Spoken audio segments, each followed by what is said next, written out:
favor, ouça-me.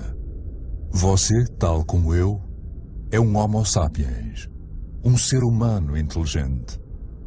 A vida, um milagre no universo, apareceu há cerca de 4.000 milhões de anos. Nós, seres humanos, há apenas 200 mil anos. No entanto, conseguimos quebrar o equilíbrio que é tão essencial à vida na Terra. Ouça cuidadosamente esta história extraordinária que é a sua e decida o que fazer com ela.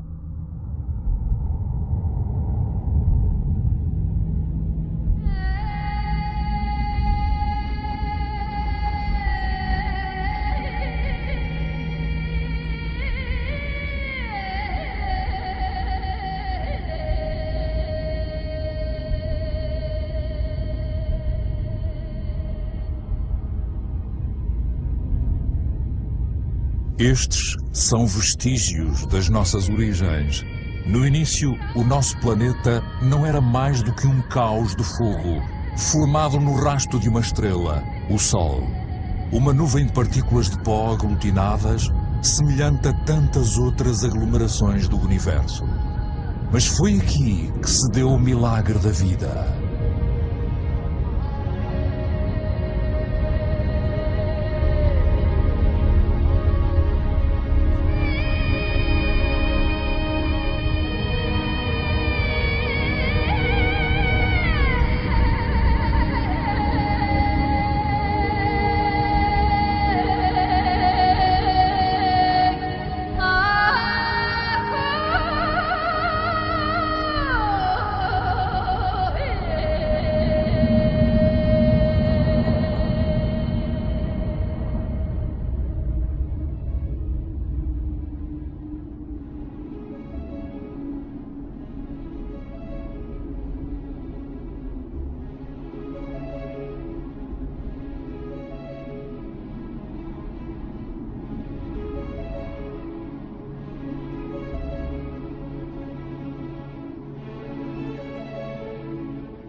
Atualmente, a vida, a nossa vida, é apenas um elo numa cadeia interminável de seres vivos que se sucederam na Terra ao longo de quase 4.000 milhões de anos. E mesmo hoje, novos vulcões continuam a esculpir as nossas paisagens, oferecem um vislumbre do aspecto da Terra a quando do seu nascimento. Rocha derretida a surgir das profundezas, solidificando-se, rachando, borbulhando ou espalhando-se numa fina crosta, antes de adormecer por algum tempo.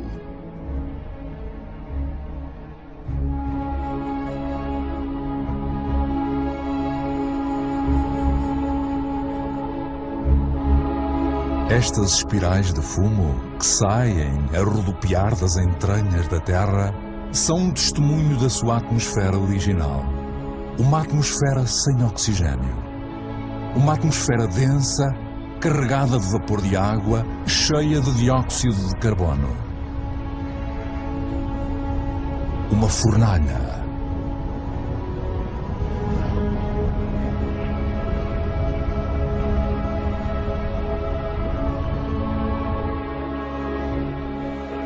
Mas um futuro excepcional, oferecido pela água, aguardava a Terra. À distância ideal do Sol, nem muito longe, nem muito perto, a Terra conseguiu conservar a água na sua forma líquida.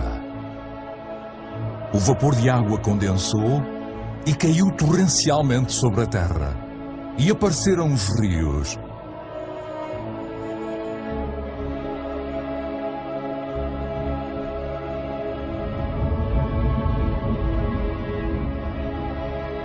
Os rios moldaram a superfície terrestre, abrindo canais, formando vales.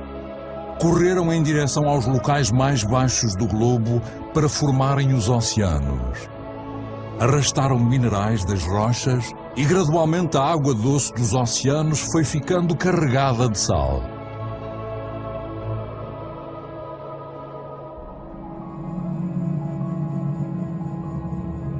A água é um líquido vital. Irriga estas expansões estéreis. Os caminhos que traçou são como as veias de um corpo, os ramos de uma árvore, os vasos da seiva que ela deu à terra.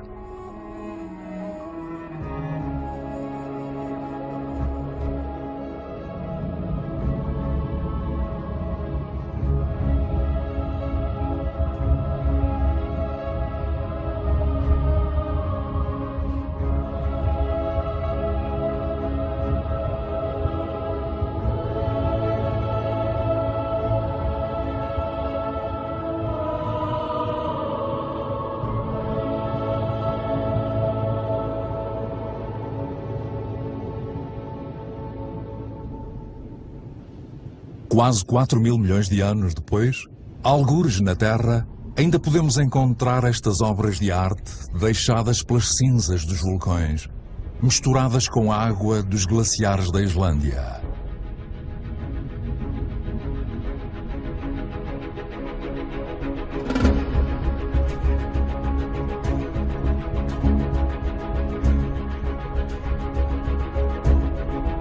Lá estão elas.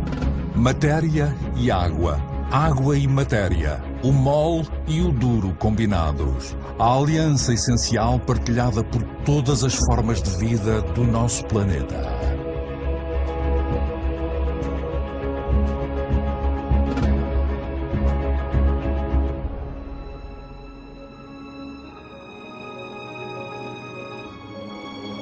Os minerais e os metais são ainda mais antigos do que a Terra.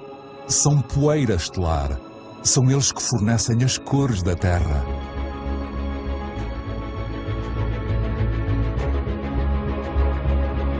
O vermelho do ferro, o negro do carbono, o azul do cobre, o amarelo do enxofre.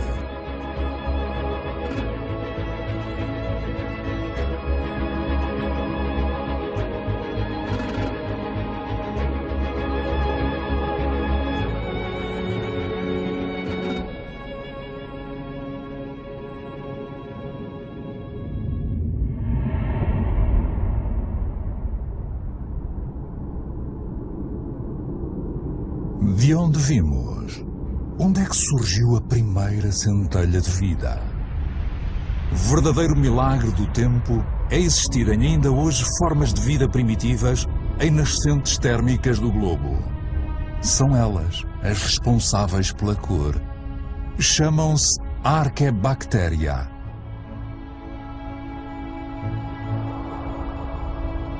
Alimentam-se todas do calor da Terra. Todas, exceto as cianobactérias, ou algas azuis. Elas têm a capacidade de se virarem para o Sol para captarem a sua energia. São um antecessor vital de todas as espécies de plantas do passado e do presente. Estas pequenas bactérias e os seus milhares de milhões de descendentes mudaram o destino do nosso planeta. Elas transformaram a sua atmosfera.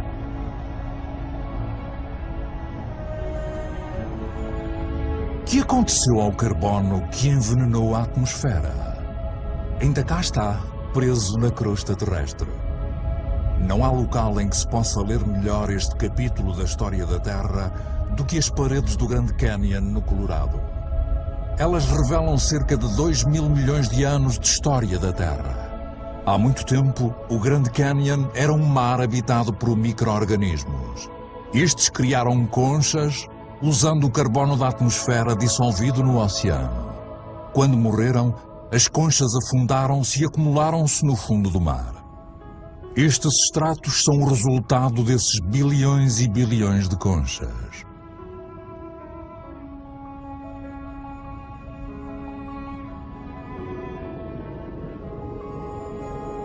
Graças a eles, o carbono foi retirado da atmosfera e outras formas de vida puderam desenvolver-se.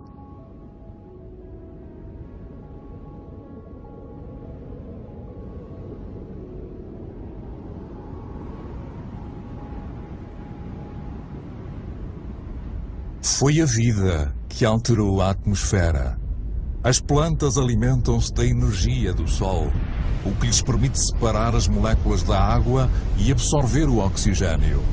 e o oxigênio encheu o ar.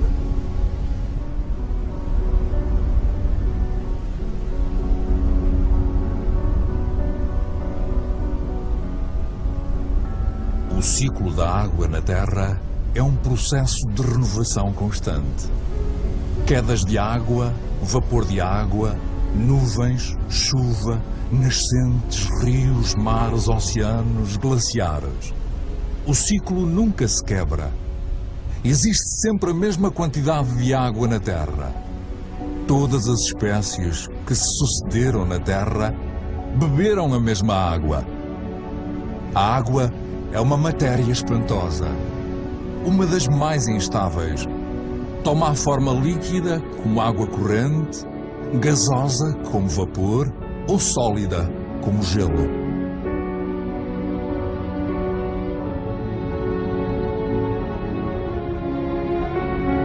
Na Sibéria, a superfície gelada dos lagos no inverno contém vestígios das forças que a água liberta quando gela. Mais leve do que a água, o gelo flutua em vez de se afundar. Forma um manto que protege do frio e sob o qual a vida pode continuar.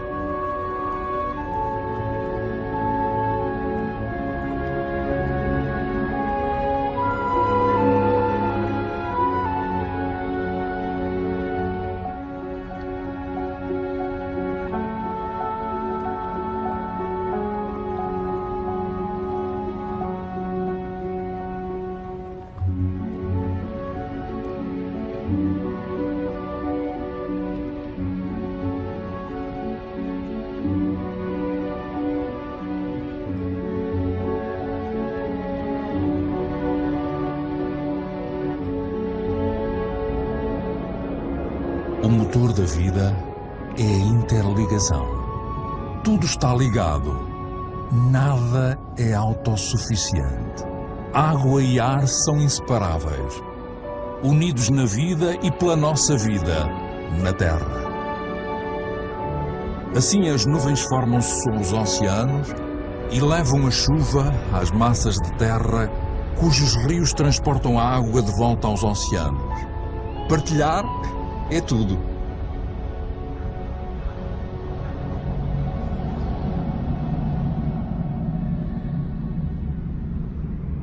O verde que se expande a espreitar por entre as nuvens é a fonte do oxigênio no ar. 70% deste gás, sem o qual os nossos pulmões não funcionariam, vem das algas que tingem a superfície dos oceanos. O nosso planeta depende de um equilíbrio em que todos os seres têm um papel a desempenhar e só existem através da existência de outro ser. Uma harmonia frágil e subtil que facilmente pode ser quebrada.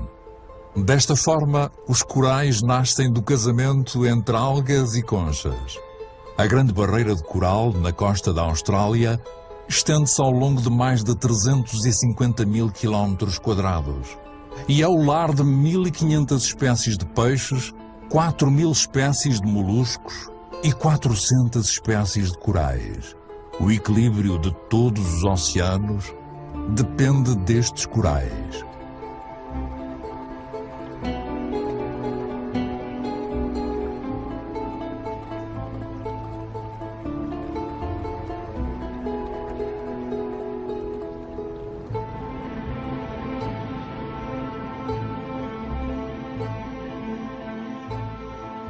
O tempo da Terra conta-se em milhares de milhões de anos.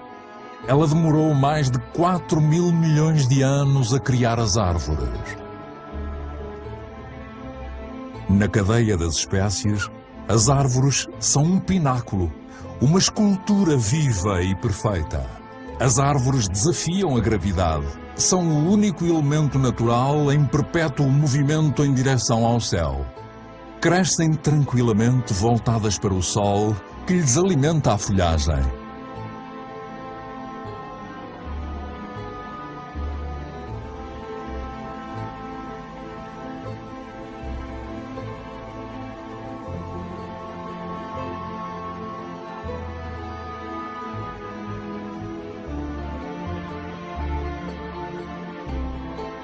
e herdaram das minúsculas cianobactérias a capacidade de captar a energia da luz. Armazenam-na e alimentam-se dela, transformando-a em madeira e folhas, que depois se decompõem numa mistura de água, minerais, vegetais e matéria viva. E assim, gradualmente, os solos, indispensáveis à vida, vão se formando.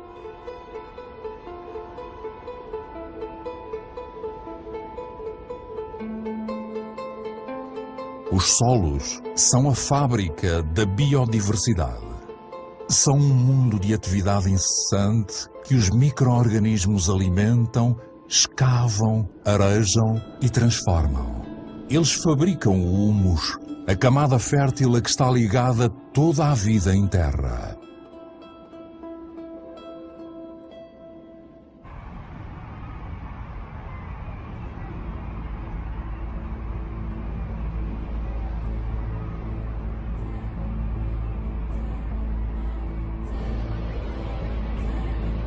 O que é que sabemos sobre a vida na Terra?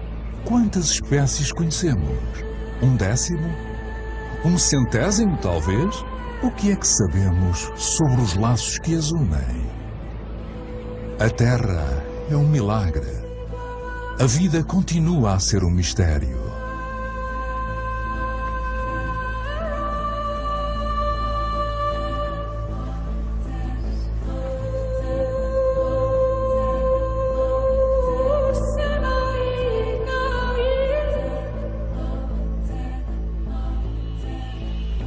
Formaram-se famílias de animais, unidas por hábitos e rituais que sobrevivem até à atualidade.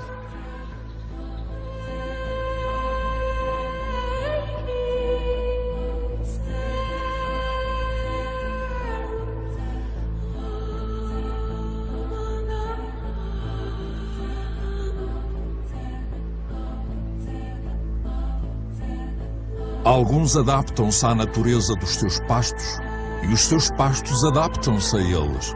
E ambos ficam a ganhar. O animal sacia a fome, as árvores podem voltar a florir.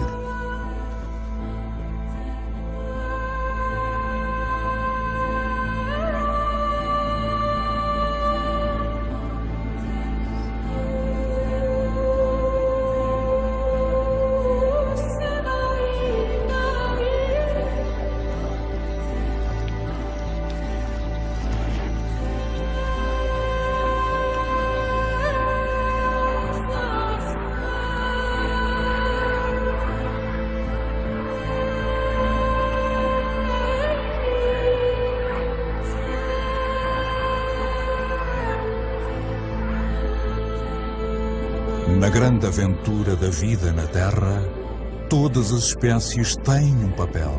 Todas as espécies têm o seu lugar. Nenhuma é fútil nem prejudicial. Todas conduzem ao equilíbrio.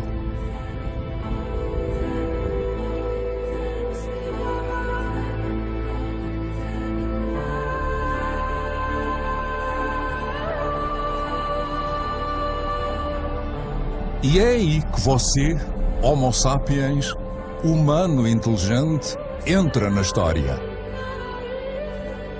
Você beneficia de um fabuloso legado com 4.000 milhões de anos deixado pela Terra.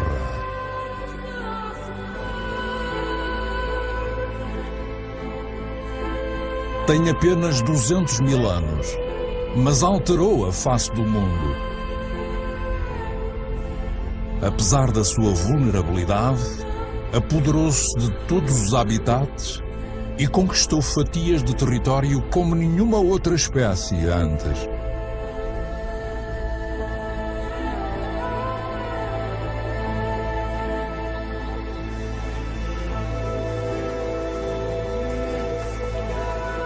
Depois de 180.000 anos como nómadas, e graças a um clima mais ameno, os seres humanos instalaram-se. Deixaram de depender da caça para sobreviver. Decidiram viver em ambientes úmidos em que abundavam o peixe, a caça e as plantas. Existia uma combinação de terra, água e vida.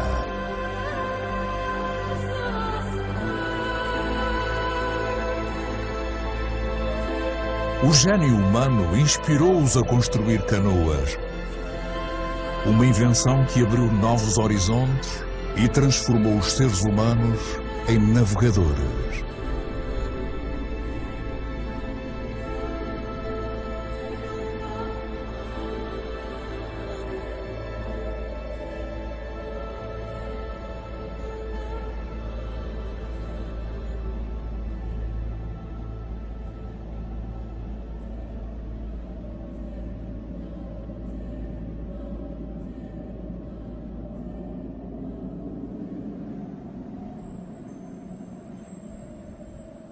Mesmo atualmente, a maior parte da humanidade vive nas linhas costeiras dos continentes ou nas margens de rios e lagos.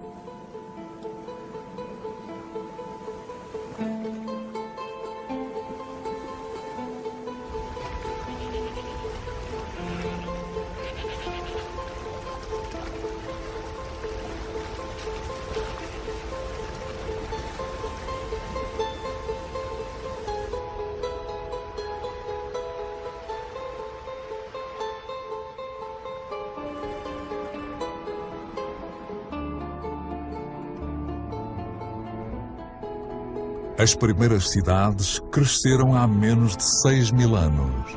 Foi um salto considerável na história humana. Por que cidades? Porque permitiram que os seres humanos se defendessem com mais facilidade. Estes tornaram-se seres sociais, reunindo-se, partilhando conhecimentos e utensílios, fundindo as suas semelhanças e diferenças. Tornaram-se, numa palavra, civilizados.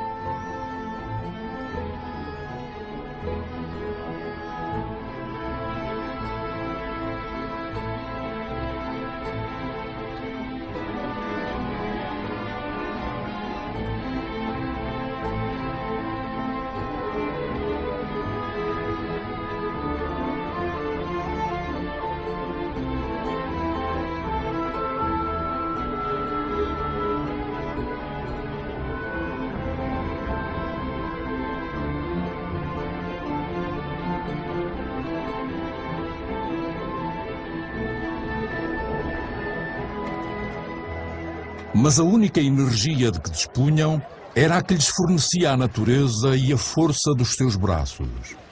Foi essa a história da humanidade durante milhares de anos. Ainda o é para uma em cada 4 pessoas. Mais de 1,5 mil milhões de seres humanos. Mais do que a população de todos os países ricos juntos.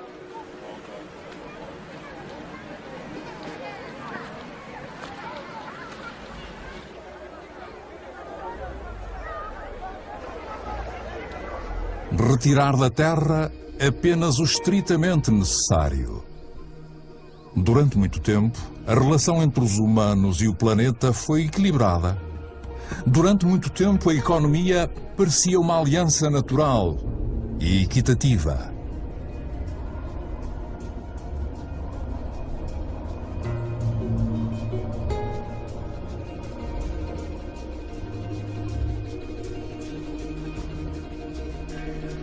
Mas a esperança de vida é curta e o trabalho pesado tem o seu preço. As inconstâncias da natureza pesam na vida diária. A educação é um privilégio raro. As crianças são um trunfo da família, uma vez que todas as mãos constituem uma contribuição necessária para a subsistência.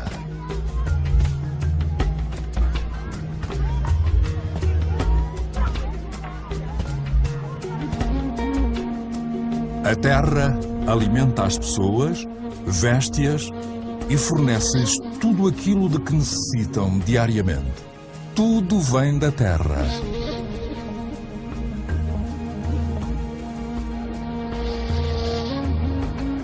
As cidades mudaram a natureza da humanidade, bem como o seu destino. O agricultor tornou-se artesão, comerciante ou vendedor ambulante. O que a terra dá ao agricultor, o habitante da cidade compra, vende ou troca. Os bens mudam de mãos, bem como as ideias.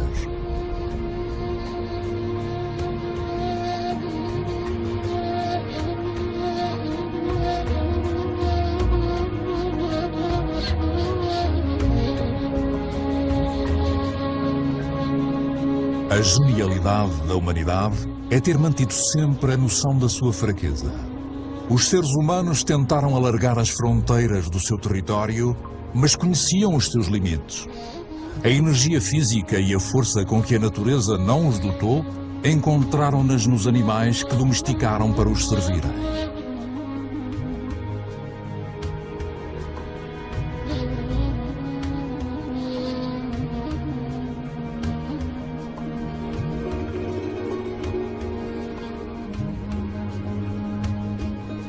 Mas como é que se pode conquistar o mundo de estômago vazio?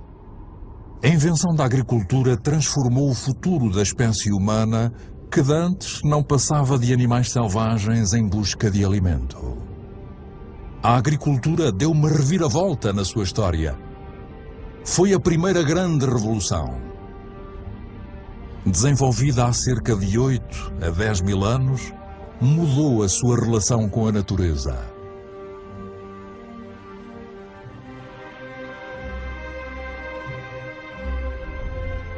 Acabou com a incerteza da caça e recoleção, resultou nos primeiros excedentes e deu origem às cidades e civilizações.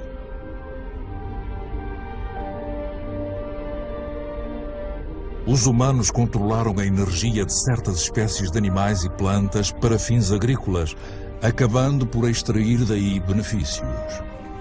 A lembrança de milhares de anos a procurar comida desvaneceu-se.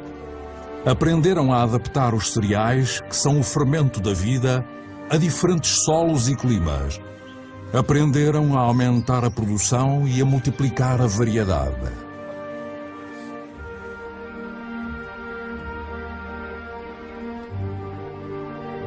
Como acontece com todas as espécies na Terra, a principal preocupação diária de todos os seres humanos é alimentarem-se, bem como a sua família.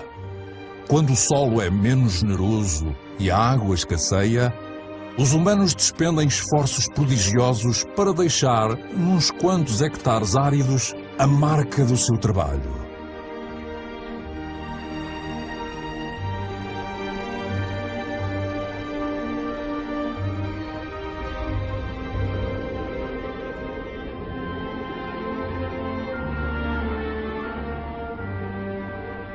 Os humanos moldaram a terra com a paciência e a devoção que ela exige, num ritual quase de sacrifício, infindavelmente repetido.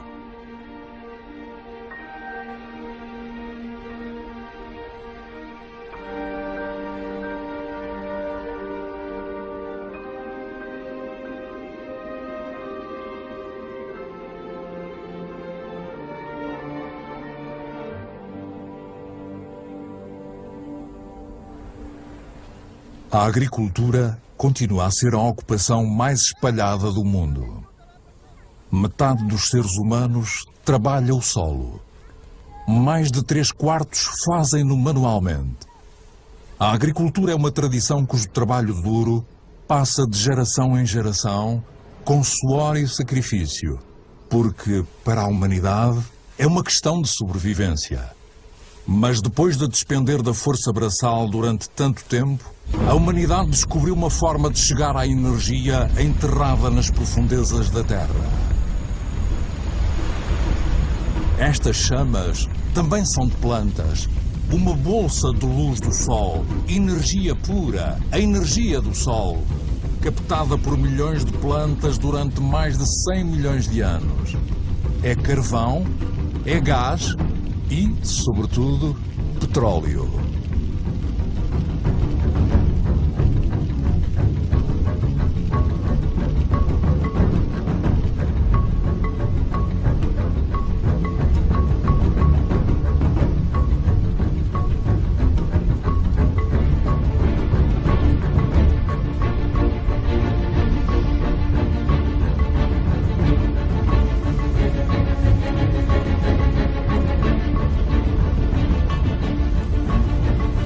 E esta bolsa de luz solar libertou os seres humanos do seu sacrifício na Terra.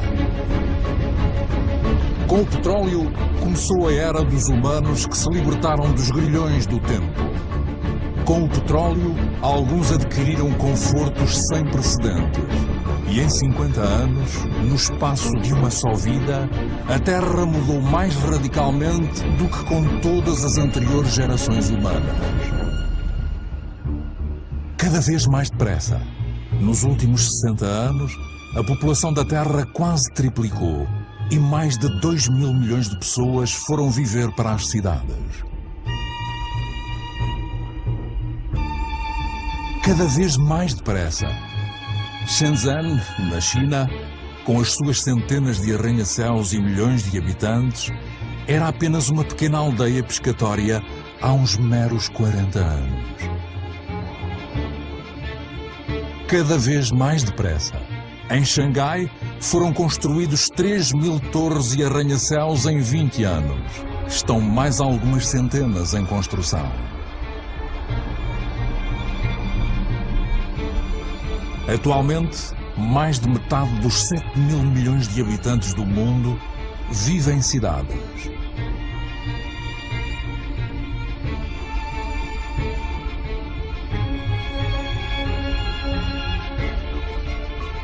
Nova Iorque, a primeira megalópole do mundo, é o símbolo da exploração da energia que a Terra fornece à genialidade humana. A mão de obra de milhões de imigrantes, a energia do carvão, o poder desenfreado do petróleo. Da eletricidade resultou a invenção dos elevadores, que por sua vez permitiram a invenção dos arranha-céus. Nova Iorque ocupa o lugar de 16ª maior economia do mundo. A América foi a primeira a descobrir, explorar e dominar o poder revolucionário do ouro negro. Com a sua ajuda, um país de agricultores tornou-se um país de industriais agrícolas. As máquinas substituíram o homem. 1 litro de petróleo gera tanta energia como 100 pares de mãos em 24 horas. Mas a nível mundial, apenas 3% dos agricultores já usaram um trator. Apesar disso, o seu rendimento domina o planeta. Nos Estados Unidos, já só restam 3 milhões de agricultores. Estes produzem os cereais necessários para alimentar 2 mil milhões de pessoas. Mas a maior parte desses cereais não é usada para alimentar pessoas. Aqui e em todas as outras nações industrializadas, são transformados em ração para gado ou biocombustíveis.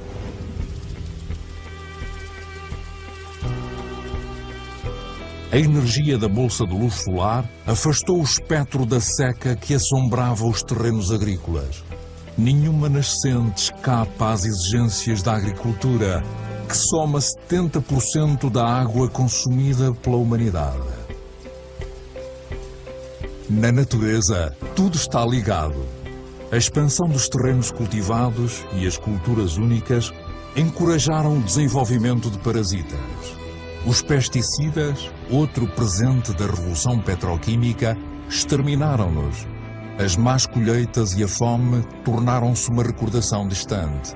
A maior dor de cabeça passou a ser o que fazer com os excedentes gerados pela agricultura moderna.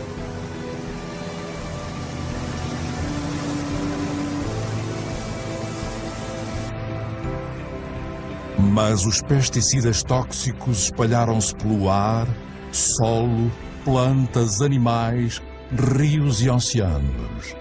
Penetraram no coração das células semelhantes à célula-mãe, que é partilhada por todas as formas de vida. Serão eles prejudiciais para os humanos que libertaram da fome? Estes agricultores, com os seus fatos protetores amarelos, fazem provavelmente uma ideia.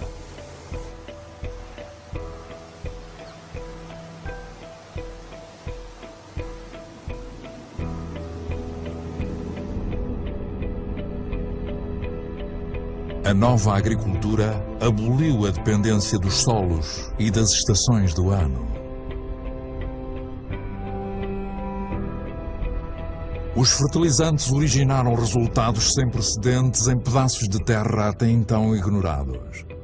As culturas adaptadas a solos e climas cederam lugar a variedades mais produtivas e de fácil transporte. E assim, no último século, 3/4 das variedades desenvolvidas pelos agricultores ao longo de milhares de anos desapareceram. Tão longe quanto a vista alcança, fertilizante por baixo, plástico por cima, as estufas de Almeria, em Espanha, são a horta da Europa. Uma cidade de vegetais de tamanho uniformizado aguarda diariamente as centenas de caminhões que os levarão para os supermercados do continente. Quanto mais um país se desenvolve, mais carne os seus habitantes consomem.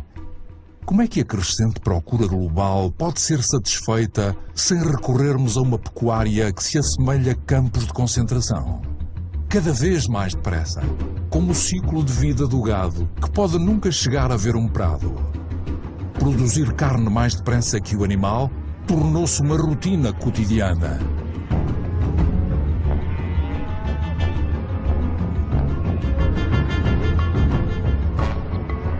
Nestes vastos campos de criação, pisados por milhões de animais, não cresce uma única folha de erva. Uma frota de caminhões vindos de todos os cantos do país transporta toneladas de cereais, soja e grãos ricos em proteínas que se transformarão em toneladas de carne. O resultado é que são precisos 100 litros de água para produzir 1 quilo de batatas, 4.000 para cultivar 1 quilo de arroz e 13.000 para criar 1 quilo de carne de vaca. Já para não falar do petróleo usado no processo de produção e transporte.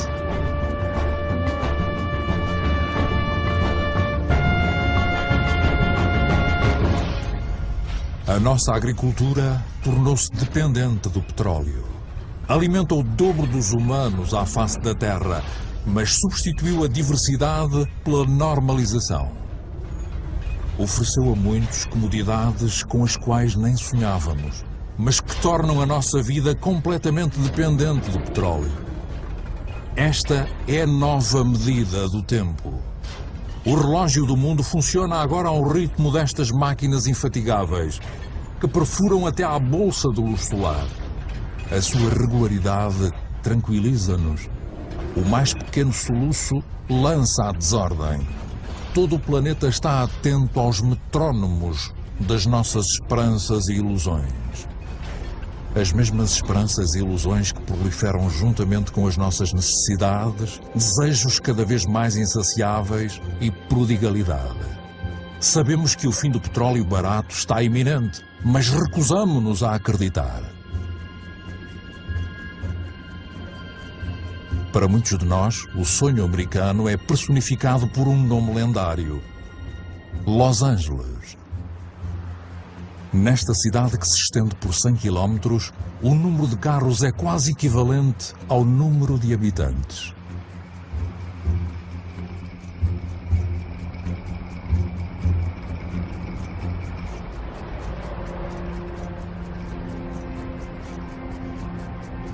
Aqui, a energia brinda-nos com um espetáculo fabuloso todas as noites.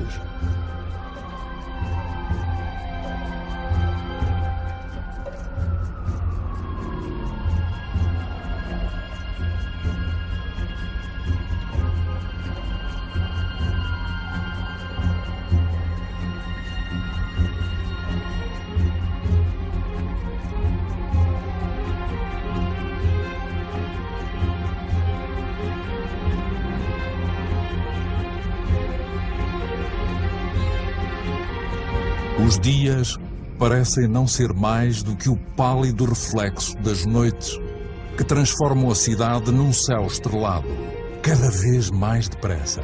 As distâncias já não são medidas em quilómetros, mas sim em minutos. O automóvel dá forma a novas periferias, onde cada casa é um castelo, a uma distância segura dos centros urbanos asfixiantes, e onde fileiras organizadas de casas se amontoam em redor de ruas sem saída. O modelo de alguns países sortudos tornou-se o sonho universal preconizado por televisões espalhadas pelo mundo inteiro. Até aqui, em Pequim, esse sonho foi clonado, copiado e reproduzido nestas casas formatadas que fizeram com que os pagodes desaparecessem do mapa.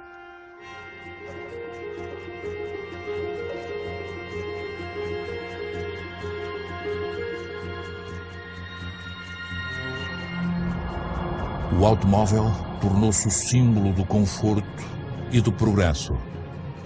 Se este modelo fosse seguido por todas as sociedades, o planeta não teria 900 milhões de veículos, como acontece hoje, mas sim 5.000 milhões.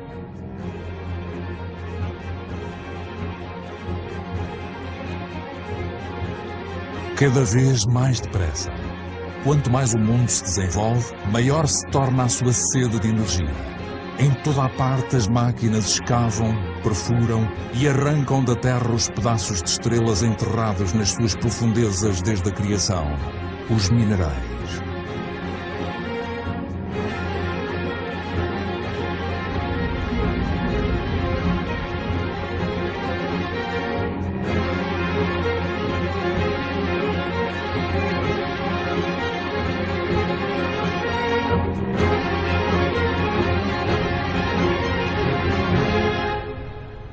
Nos próximos 20 anos, será extraído mais minério da Terra do que em toda a história da humanidade. Confirmando o poder dos privilegiados, 80% desta riqueza mineral são consumidos por apenas 20% da população mundial.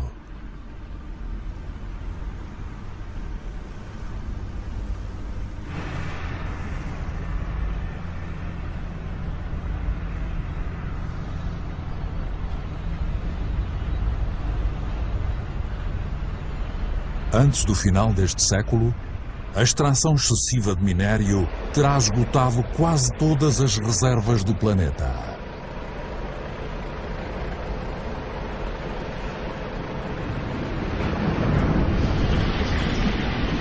Cada vez mais depressa, os estaleiros produzem em série petroleiros, cargueiros e navios de transporte de gás para satisfazerem as necessidades da produção industrial globalizada. A maior parte dos bens de consumo viaja milhares de quilómetros desde o país produtor até ao país consumidor. Desde 1950, o volume do comércio internacional aumentou 20 vezes.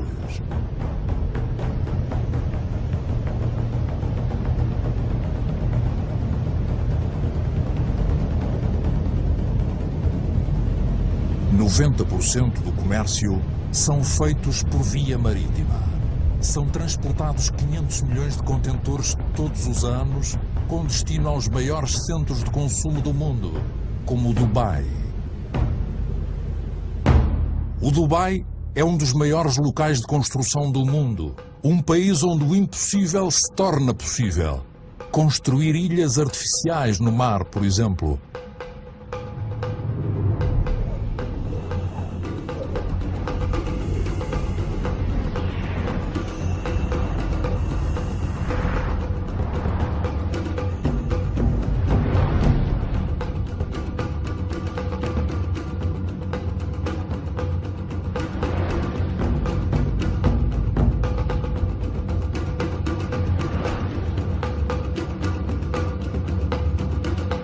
O Dubai tem poucos recursos naturais, mas com o dinheiro proveniente do petróleo pode importar milhões de toneladas de material e mão de obra de todo o mundo.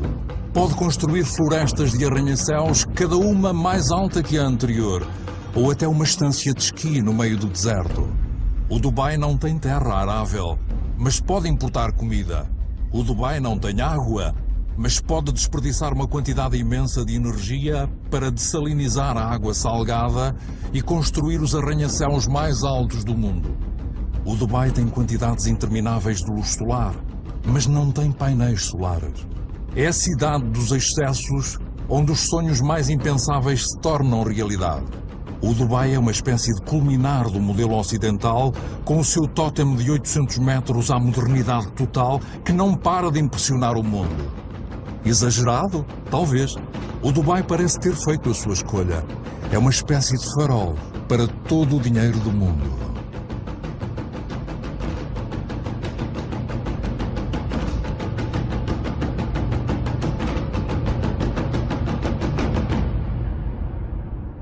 Nada parece mais distante da natureza do que o Dubai, apesar de nada depender mais da natureza do que o Dubai. A cidade apenas segue o modelo dos países ricos, ainda não percebemos que estamos a esgotar o que a natureza nos oferece.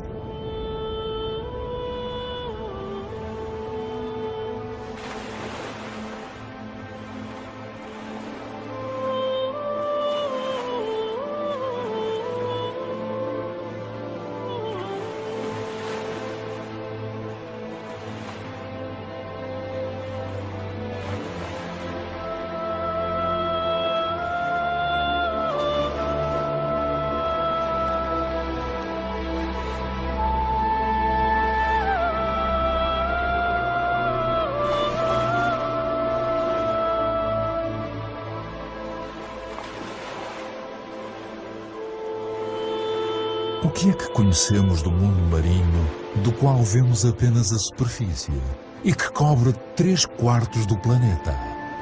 As profundezas do oceano permanecem um segredo, contêm milhares de espécies, cuja existência continua a ser um mistério para nós.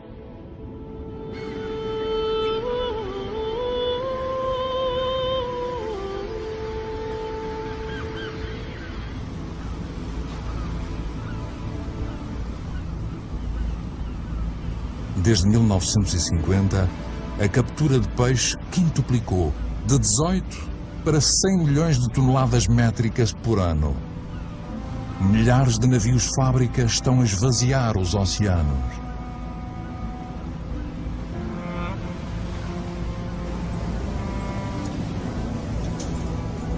Três quartos das zonas de pesca estão esgotados, reduzidos, ou então em vias disso.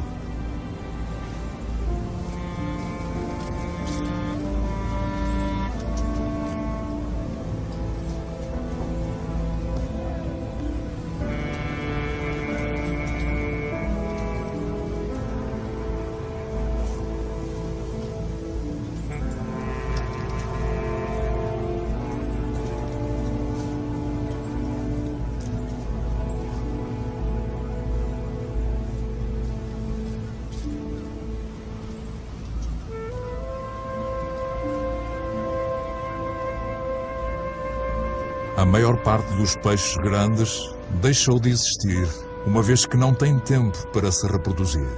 Estamos a destruir o ciclo da vida que nos foi oferecida.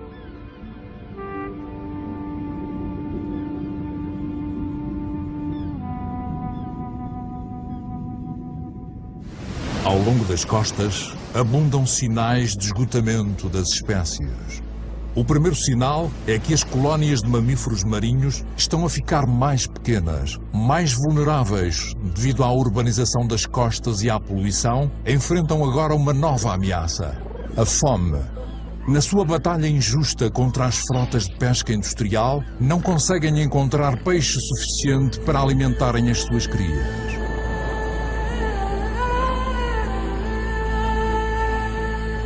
O segundo sinal é que as aves marinhas têm de vencer distâncias cada vez maiores para encontrarem comida.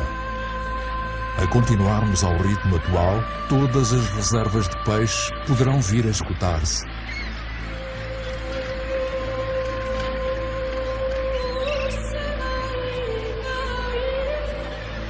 Em Dakar, a tradicional pesca com rede teve o seu auge nos anos de abundância. Mas hoje, as reservas de peixe são limitadas.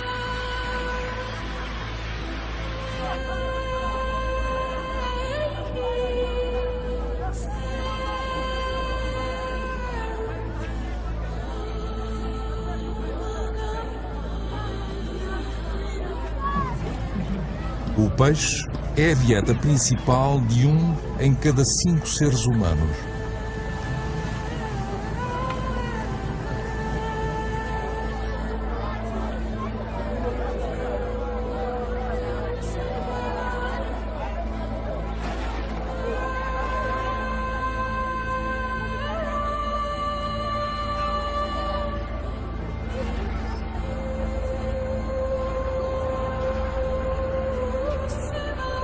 Será que conseguimos imaginar o inconcebível? Barcos abandonados? Mares desprovidos de peixe?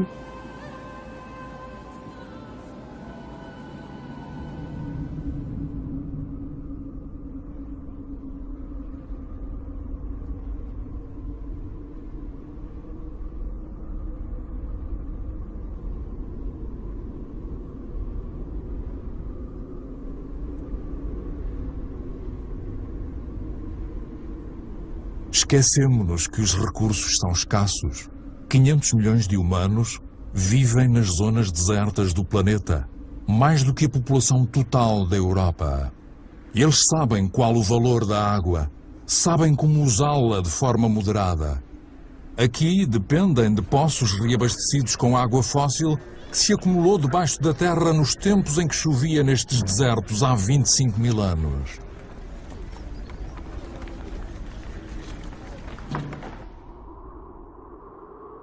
A água fóssil também permite cultivar no deserto para fornecer comida às populações locais.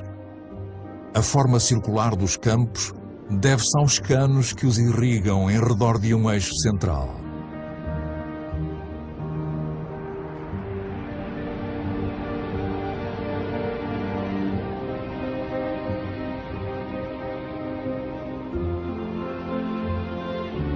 Mas há um preço elevado a pagar. A água fóssil é um recurso não renovável.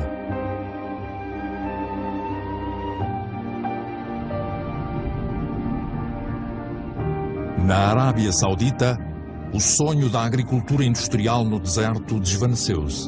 Como se de um mapa em pergaminho se tratasse, os focos de luz nesta manta de retalhos mostram terrenos abandonados. O equipamento de irrigação ainda lá está. A energia para bombear água também. Mas as reservas de água fóssil estão seriamente reduzidas.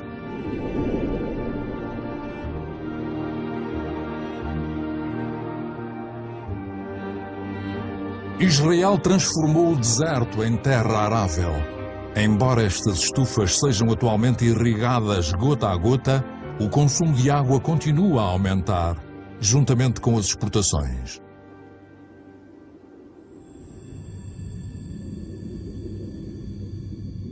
O outrora grandioso Rio Jordão é agora apenas um riacho. A água voou para os supermercados de todo o mundo em caixotes de fruta e legumes.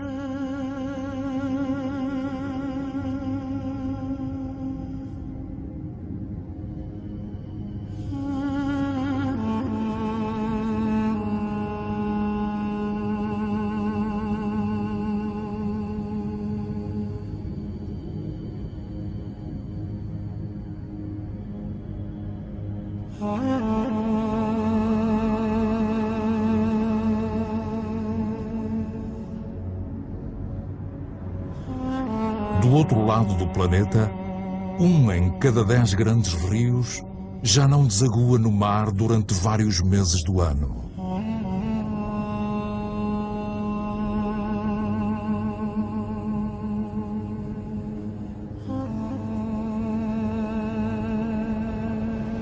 O Mar Morto deve o seu nome à sua salinidade incrivelmente elevada, que torna impossível qualquer forma de vida.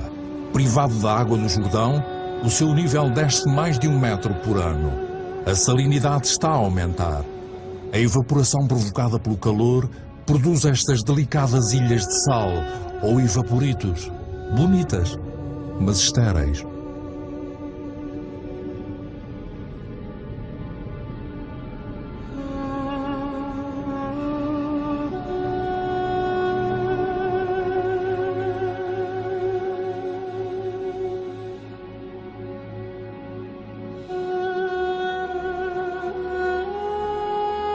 No Rajastão, na Índia, Udaipur é um milagre da água. A cidade tornou-se possível devido a um sistema de diques e canais que criaram um lago artificial. A água seria tão preciosa para os seus arquitetos ao ponto de lhe dedicarem um palácio?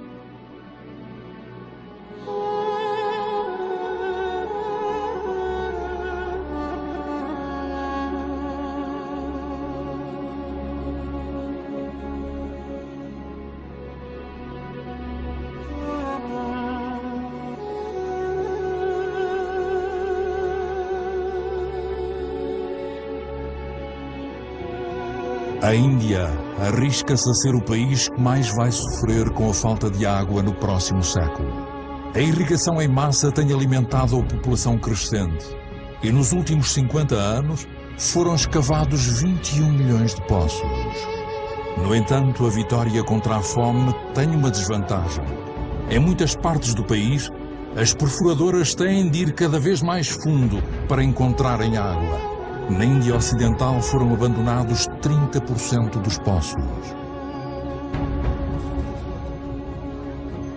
Os aquíferos subterrâneos estão a secar.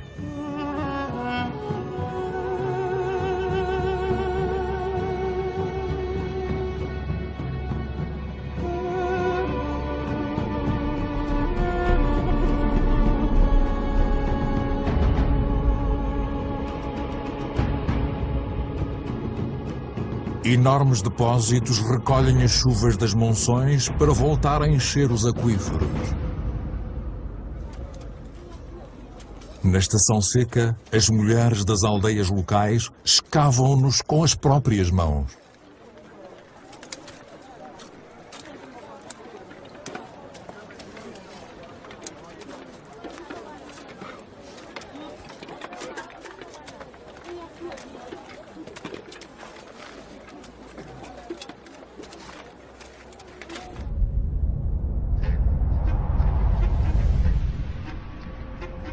A milhares de quilómetros de distância, são consumidos entre 800 a 1000 litros de água por pessoa todos os dias. Las Vegas foi construída no deserto. Vivem aqui milhões de pessoas e todos os meses chegam mais milhares. Os habitantes de Las Vegas estão entre os maiores consumidores de água do mundo.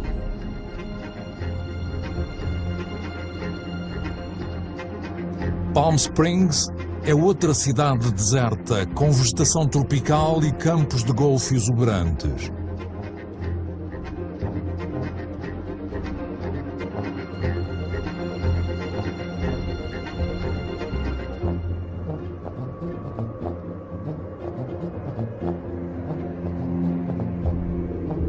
Por quanto tempo é que esta miragem poderá continuar a prosperar?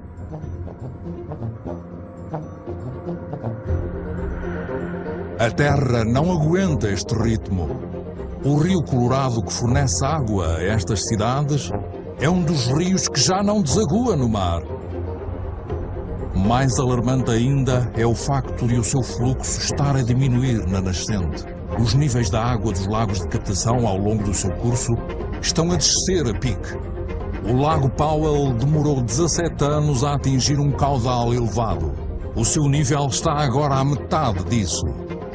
A escassez de água pode afetar quase 2 mil milhões de pessoas antes de 2025. No entanto, a água ainda abunda em regiões não deterioradas do planeta. Os pântanos.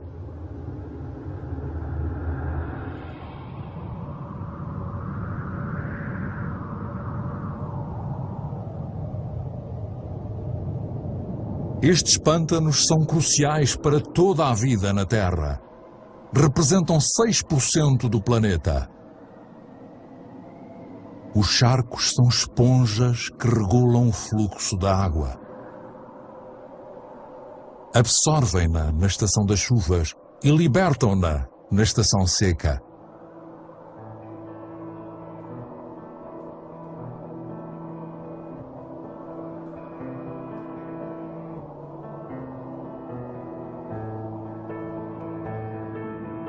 A água escorre dos cumes das montanhas, arrastando consigo as sementes das regiões que atravessa. Este processo dá origem a paisagens ímpares, onde a diversidade de espécies é única pela sua riqueza. Por baixo das águas tranquilas, reside uma autêntica fábrica onde a abundância e a diversidade, intimamente ligadas, filtram pacientemente a água e digerem toda a poluição. Os charcos são ambientes indispensáveis para a regeneração e purificação da água.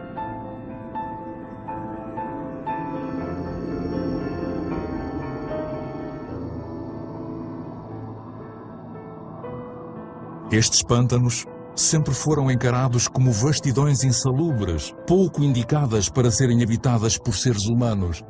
Na nossa corrida para conquistar mais terra, reclamámo-los como pasto para o nosso gado, ou como terra para a agricultura ou construção.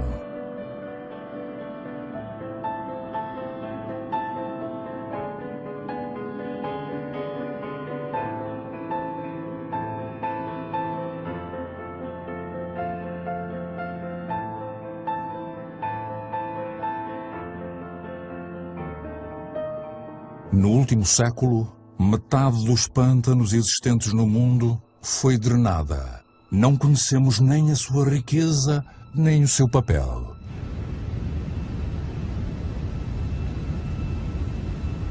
Toda a matéria viva está ligada. A água, o ar, o solo, as árvores. A magia do mundo está mesmo à frente dos nossos olhos.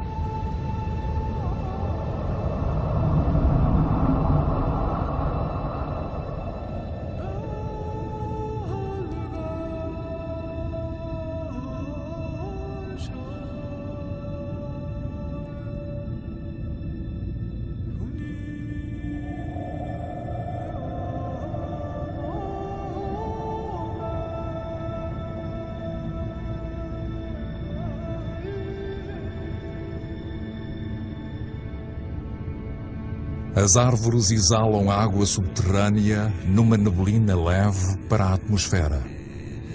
Formam uma abóbada que minimiza o impacto das chuvas fortes e protege o solo da erosão. As florestas fornecem a umidade necessária à vida. São a mãe e o pai da chuva.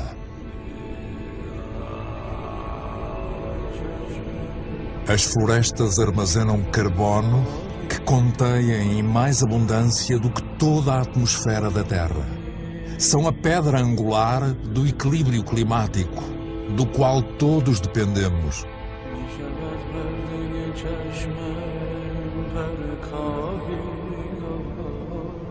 As árvores constituem o habitat de 3/4 da biodiversidade do planeta. Isto é, de toda a vida na Terra. Todos os anos descobrimos novas espécies que não fazíamos ideia que existiam. Insetos, pássaros, mamíferos.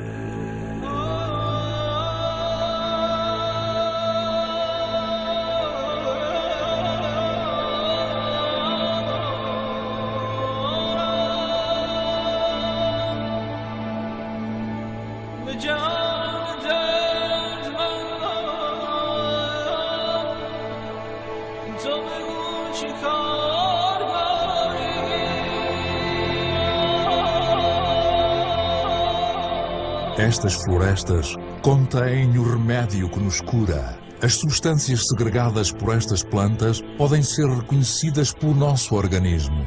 As nossas células falam a mesma língua. Fazemos parte da mesma família.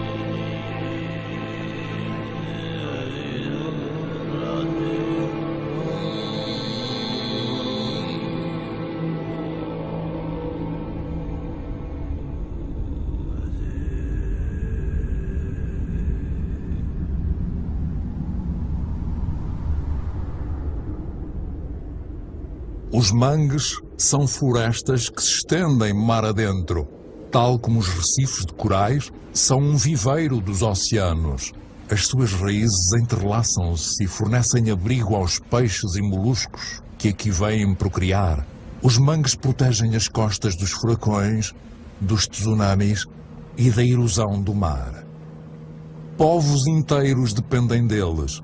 Apesar disso, foram reduzidos a metade durante o século XX. Uma das razões da catástrofe em curso é a existência destes viveiros de camarão instalados nas águas ricas dos mangues. Os ventiladores arejam tanques cheios de antibióticos que evitam a asfixia dos camarões, mas não a dos mangues.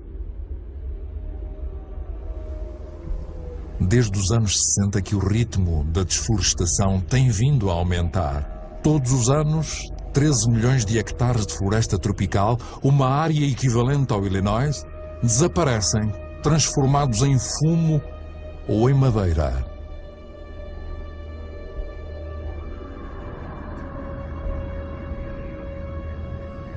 A maior floresta tropical do mundo, a Amazónia, já foi reduzida em 20%. A floresta dá lugar a ranchos de gado ou ao cultivo de soja. 95% dessa soja são usados para alimentar o gado e aves domésticas da Europa e da Ásia.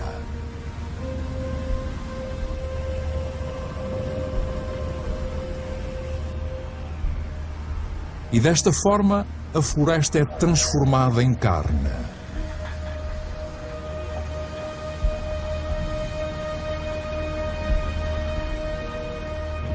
Quando queimadas, as florestas e os seus solos libertam quantidades imensas de carbono, o que constitui 20% dos gases com efeito de estufa libertados em todo o planeta. A desflorestação é uma das principais causas do aquecimento global.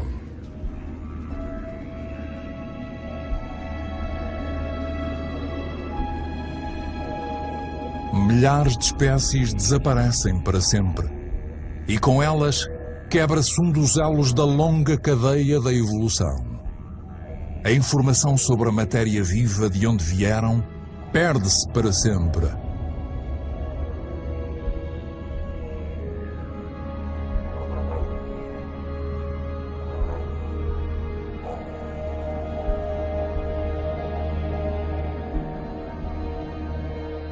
Há apenas 20 anos, o Bornéu, a quarta maior ilha do mundo, estava coberta por uma vasta floresta primitiva.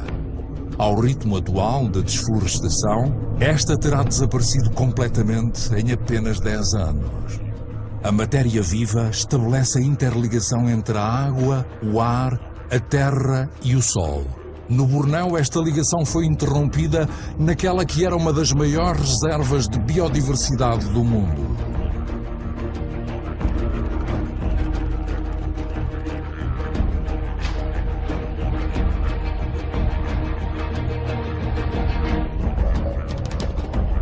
Esta catástrofe foi provocada pela decisão de produzir no Bornéu óleo de palma, o óleo mais consumido no mundo. O óleo de palma não só satisfaz a nossa necessidade crescente de comida, como também de cosméticos, detergentes e, cada vez mais, de combustíveis alternativos. A diversidade da floresta foi substituída por uma única espécie, a palma. A monocultura é fácil, rentável e rápida. Para a população local, é uma fonte de emprego. É uma indústria agrícola.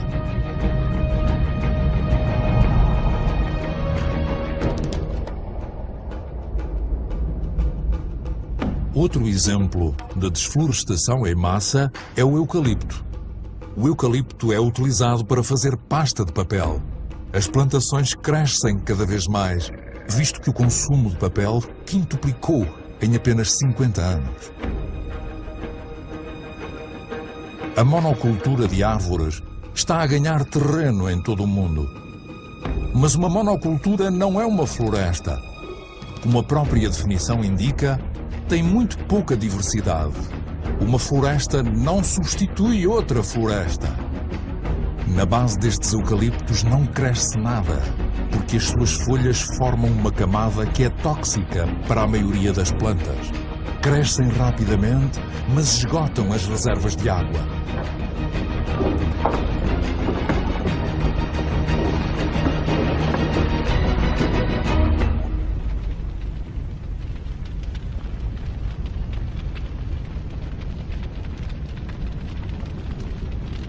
Soja, óleo de palma, eucaliptos.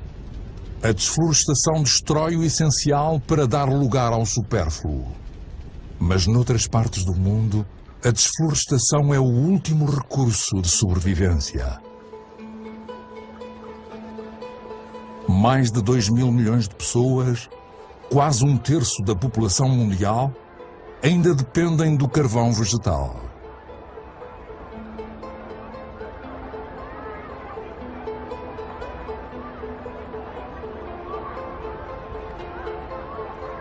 No Haiti, um dos países mais pobres do mundo, o carvão vegetal é um dos principais bens de consumo da população. Outrora a pérola das Caraíbas, O Haiti já não consegue alimentar a sua população sem ajuda do estrangeiro.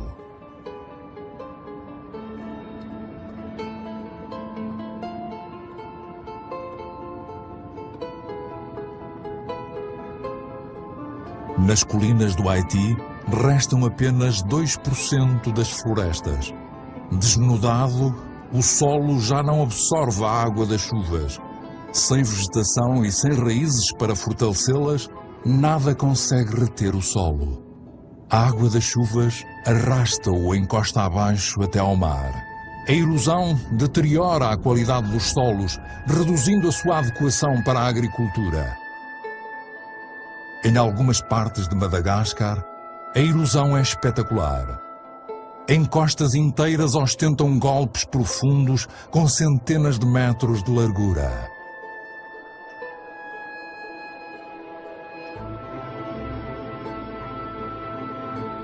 Fino e frágil, o solo é composto por matéria viva.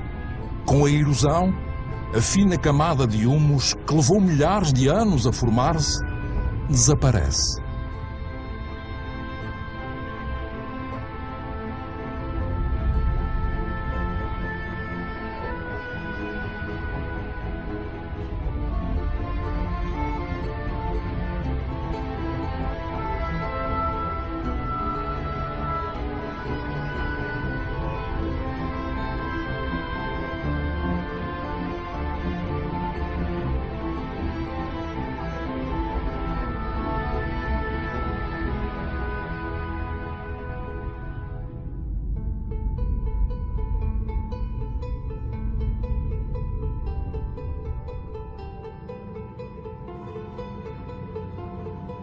Esta teoria da história dos Rapa Nui, os habitantes da Ilha da Páscoa, talvez nos dê que pensar.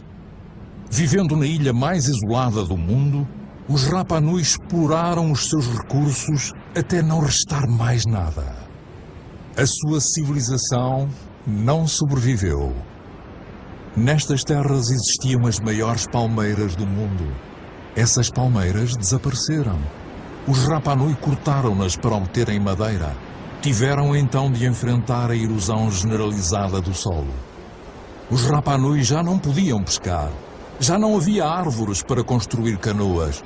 E, no entanto, os Rapa Nui foram uma das civilizações mais brilhantes do Pacífico. Agricultores inovadores, escultores, navegadores excepcionais, foram apanhados nas malhas da sobrepovoação e da falta de recursos. Passaram por agitações sociais, revoltas e fome. Muitos não sobreviveram ao cataclismo.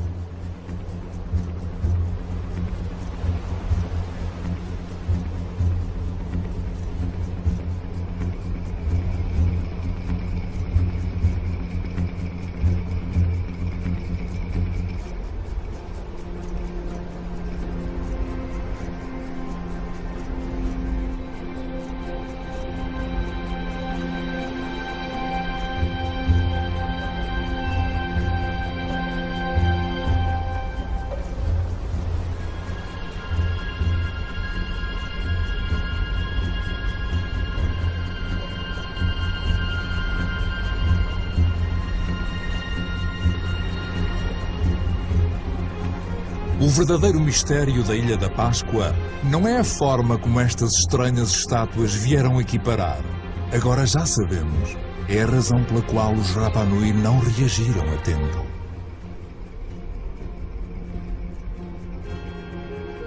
É apenas uma de várias teorias, mas tem particular relevância para nós nos dias que correm. Desde os anos 50 que a população mundial quase triplicou. E desde 1950 alterámos mais a nossa ilha, a Terra, do que nos 200 mil anos da nossa história.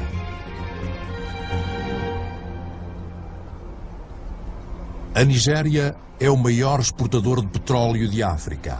Contudo, 70% da sua população vivem abaixo do limiar da pobreza. A riqueza está lá, mas os habitantes do país não têm acesso a ela. O mesmo acontece no resto do planeta. metade da população pobre do mundo vive em países ricos em recursos.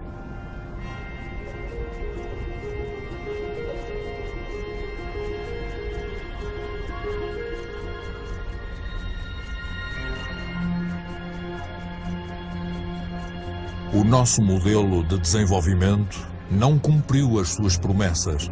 Em 50 anos, o fosso entre ricos e pobres intensificou-se mais do que nunca. Atualmente, metade da riqueza mundial encontra-se nas mãos dos 2% mais ricos da população. Será que tamanhas disparidades podem continuar? São elas a causa de migrações populacionais de cuja escala ainda não nos apercebemos verdadeiramente. A cidade de Lagos tinha 700 mil habitantes em 1960. Esse número terá aumentado para 16 milhões em 2025. Lagos é uma das megalópodes com uma das maiores taxas de crescimento do mundo. Os recém-chegados são maioritariamente camponeses que foram obrigados a abandonar as suas terras por razões económicas ou demográficas ou devido à diminuição dos recursos. Este é um tipo de crescimento urbano radicalmente novo, motivado pela necessidade de sobreviver e não de prosperar. Todas as semanas, mais de 1 milhão de pessoas é somado às populações das cidades mundiais.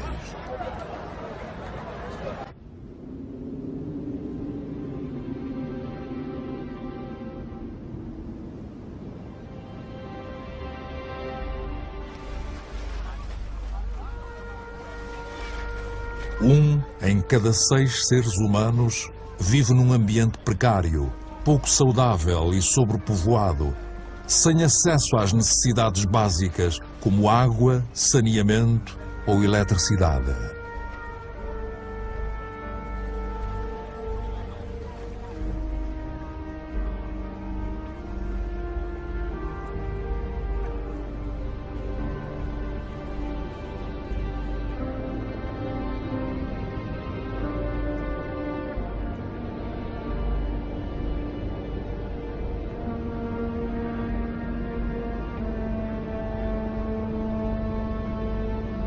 A fome alastra de novo, afeta quase 1.000 milhões de pessoas.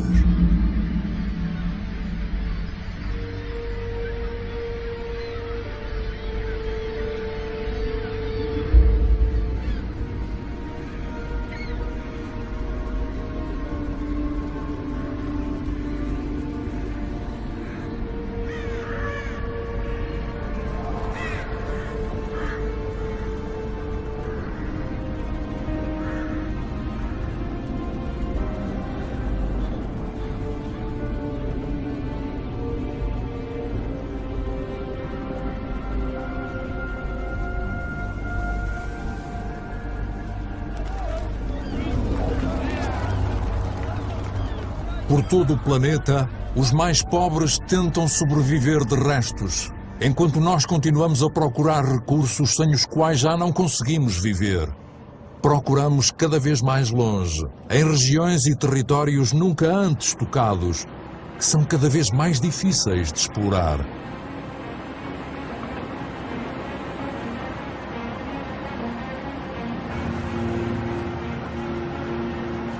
Não estamos a mudar o nosso modelo. O petróleo pode acabar? Ainda podemos extrair petróleo das areias asfálticas do Canadá. Os maiores caminhões do mundo podem transportar milhares de toneladas de areia. O processo para aquecer e separar o betume da areia requer milhões de metros cúbicos de água. São necessárias quantidades colossais de energia. A poluição é catastrófica. Ao que parece, a prioridade mais urgente é aproveitar cada bolsa de luz solar.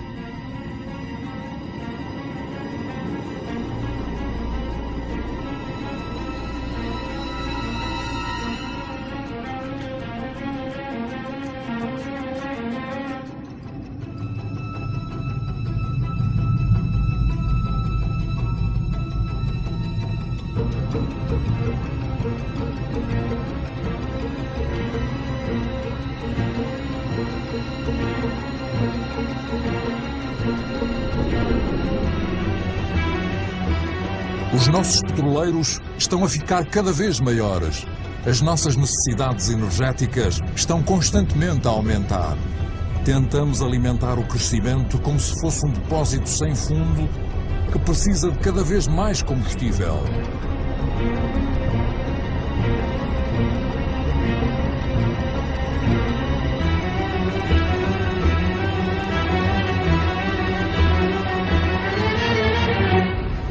Tudo se prende com o carbono. Daqui a algumas décadas, o carbono que fez com que a nossa atmosfera se tornasse uma fornalha e que a natureza absorveu ao longo de milhões de anos, permitindo o desenvolvimento da vida, terá sido libertado em grande medida. A atmosfera está a aquecer. Há alguns anos, seria inconcebível encontrar aqui um barco. Os transportes, a indústria, a desflorestação, a agricultura. As nossas atividades libertam quantidades enormes de dióxido de carbono. Sem nos apercebermos, molécula a molécula, perturbamos o equilíbrio climático da Terra. Todos os olhos estão postos nos polos, onde os efeitos do aquecimento global são mais visíveis. Está a acontecer depressa, muito depressa. A passagem noroeste que liga a América, a Europa e a Ásia através do polo está a abrir-se. A calota de gelo do Ártico está a derreter. Com o efeito do aquecimento global, a calota de gelo perdeu 40% da sua espessura em 40 anos. A sua área de superfície diminui todos os anos no verão. Pode desaparecer antes de 2030. Algumas previsões avançam até 2015. Em breve, estas águas estarão sem gelo durante vários meses por ano, no verão.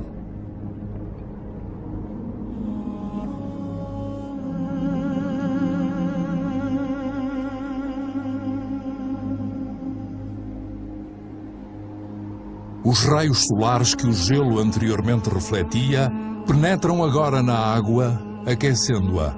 O ritmo do processo de aquecimento aumenta.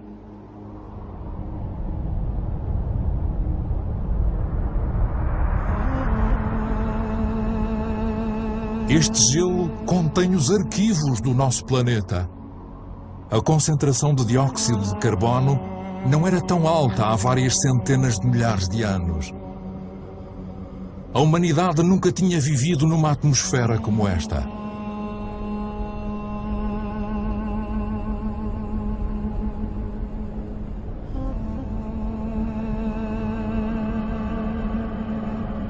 Estará a exploração excessiva dos recursos a ameaçar a vida de todas as espécies? As alterações climáticas acentuam a ameaça. Em 2050, um quarto das espécies terrestres poderá estar em vias de extinção. Nestas regiões polares, o equilíbrio natural já foi afetado.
Ao largo da costa da Groenlândia, há cada vez mais icebergs.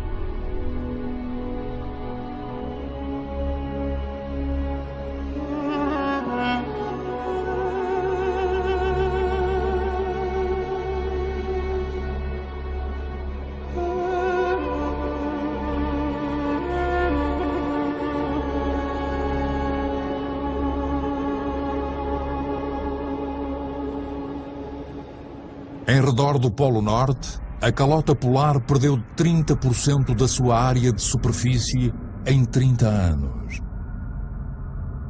Mas à medida que a Groenlândia se torna mais quente, a água doce de um continente inteiro é escoada para a água salgada dos oceanos. O gelo da Groenlândia contém 20% da água doce de todo o planeta. Se derreter, os níveis da água do mar vão aumentar em cerca de 7 metros.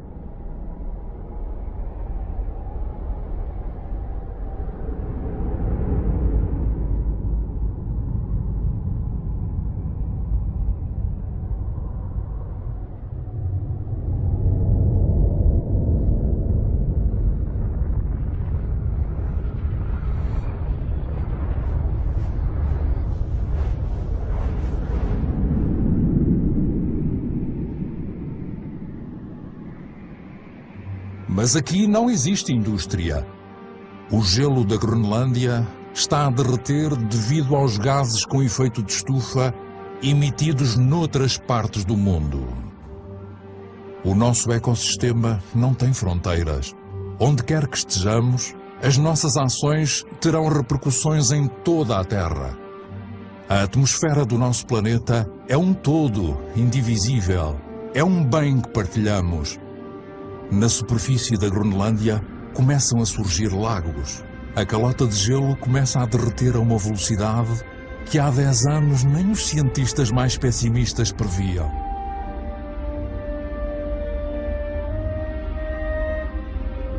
É cada vez maior o número desses rios alimentados por glaciares que começam a juntar-se e a infiltrar-se através da superfície. Pensava-se que a água congelaria nas profundezas do gelo, mas não. Ela flui por baixo do gelo, empurrando-o para o mar, onde acaba por se fragmentar em icebergs.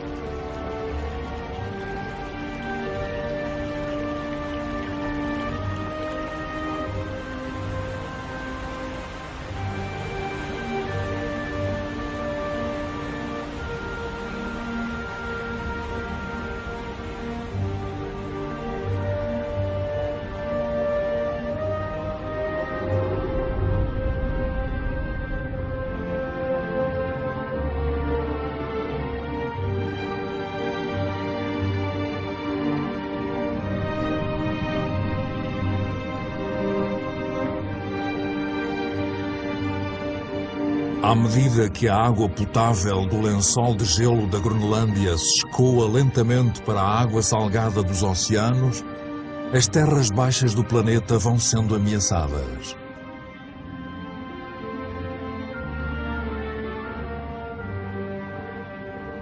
O nível do mar está a subir. A expansão da água devido ao calor causou só no século XX um aumento de 20 centímetros. Tudo se torna instável. Os recifes de corais, por exemplo, são extremamente sensíveis à mínima oscilação da temperatura da água. 30% dos recifes desapareceram. Eles são um elo essencial na cadeia das espécies.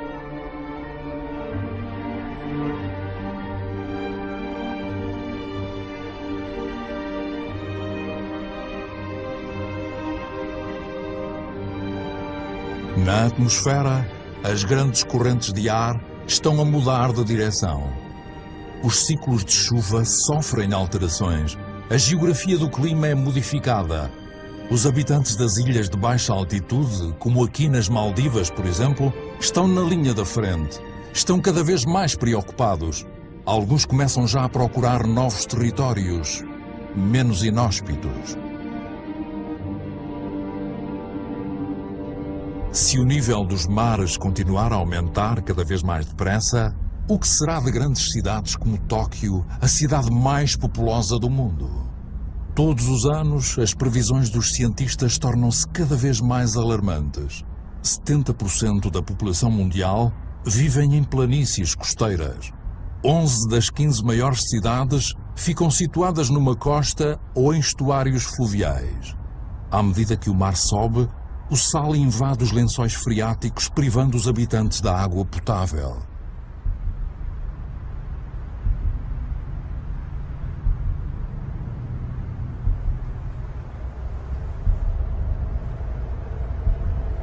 Os fenómenos migratórios são inevitáveis. A única incerteza prende-se com a sua escala.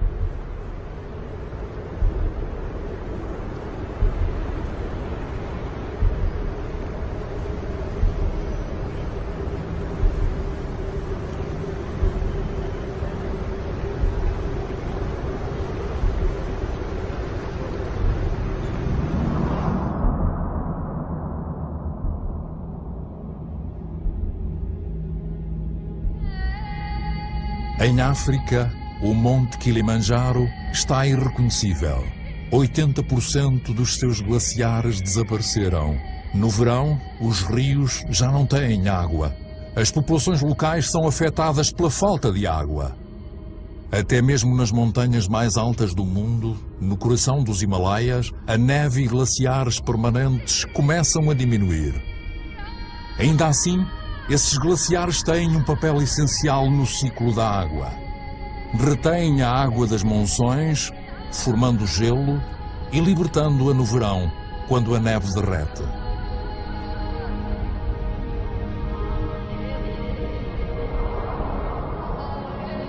Os glaciares dos Himalaias são a fonte de todos os grandes rios asiáticos: o Indo, o Ganges, o Mekong, o Yangtze-Kiang.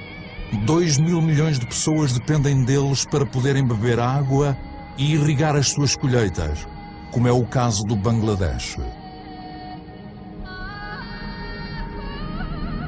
Situado no delta do Ganges e do Brahmaputra, o Bangladesh é diretamente afetado pelos fenómenos que ocorrem nos Himalaias e pelo aumento do nível do mar. Este é um dos países mais populosos e pobres do mundo. Já está a ser assolado pelo aquecimento global. O impacto combinado das cheias e furacões, cada vez mais dramáticos, pode fazer com que 1/3 da sua massa de terra desapareça. Quando as populações são sujeitas a estes fenómenos devastadores, acabam por se mudar. Os países ricos não serão poupados. As secas estão a afetar todo o planeta. Na Austrália, metade da terra arável já está a ser afetada.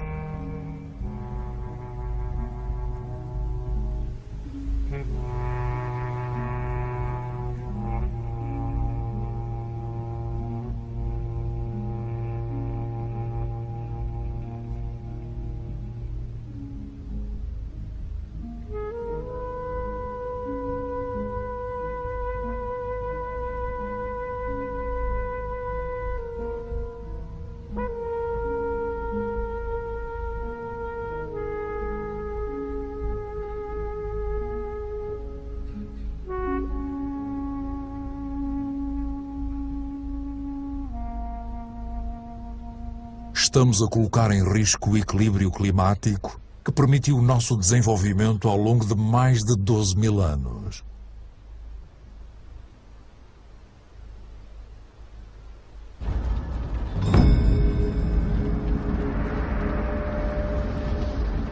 Cada vez mais fogos incontroláveis invadem as grandes cidades.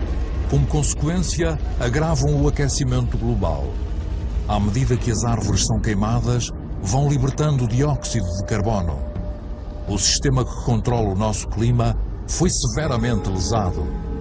Os elementos nos quais este se baseia foram afetados.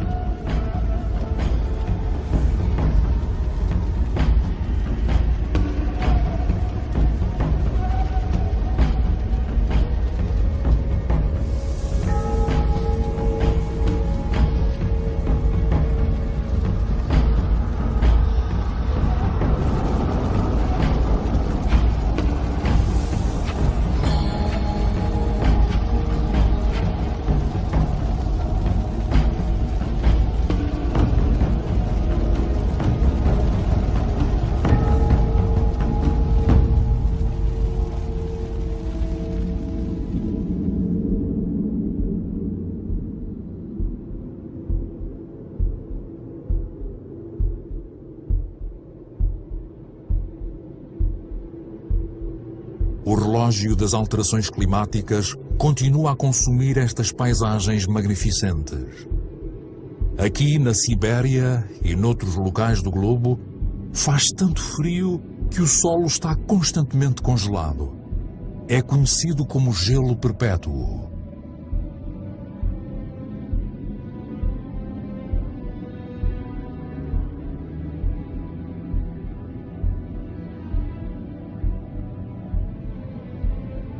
Por baixo da superfície reside uma bomba relógio climática. O metano, um gás com efeito de estufa 20 vezes mais poderoso do que o dióxido de carbono. Se o gelo perpétuo derreter, o metano libertado poderá fazer com que o efeito de estufa se torne incontrolável, com consequências que ninguém pode prever. Estaríamos literalmente a pisar território desconhecido.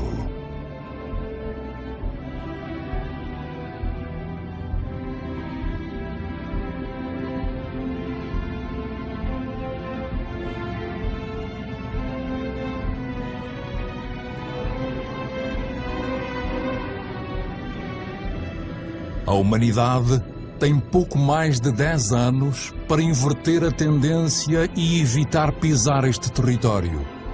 A vida na Terra como nunca a imaginamos.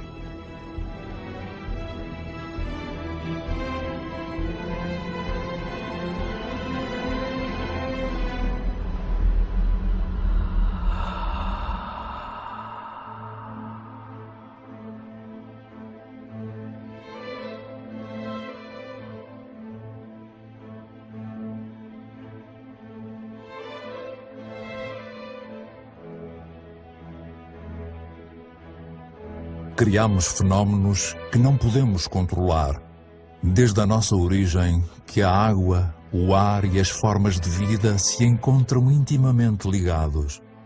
Mas recentemente quebramos essa ligação. Vamos enfrentar os factos. Temos de acreditar naquilo que sabemos. Tudo o que temos visto até agora é um reflexo do comportamento humano. Moldamos a Terra à nossa imagem. Temos muito pouco tempo para mudar. Como é que este século pode carregar o fardo de 9 mil milhões de pessoas se nos recusarmos a assumir as responsabilidades daquilo que fizemos sozinhos? 20% da população mundial consomem 80% dos recursos do planeta.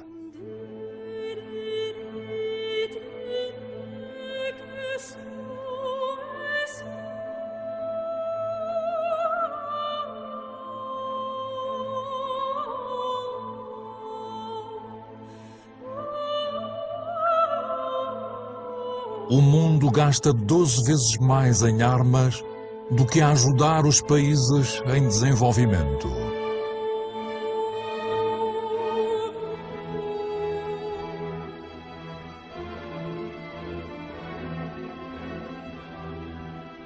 Cinco mil pessoas morrem todos os dias devido à poluição da água potável. 1.000 milhões de pessoas não têm acesso à água potável.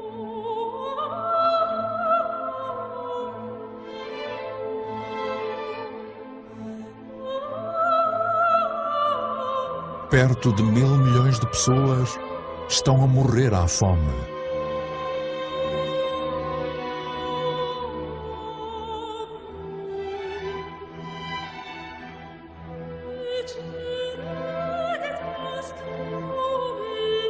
Mais de 50% dos cereais comercializados em todo o mundo são usados para alimentar animais ou para produzir biocombustíveis. –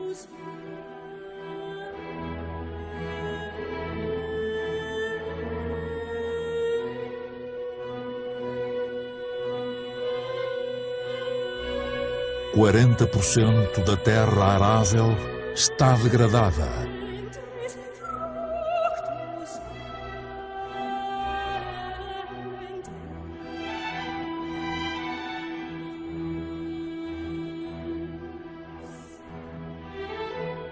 Todos os anos, 13 milhões de hectares de floresta desaparecem.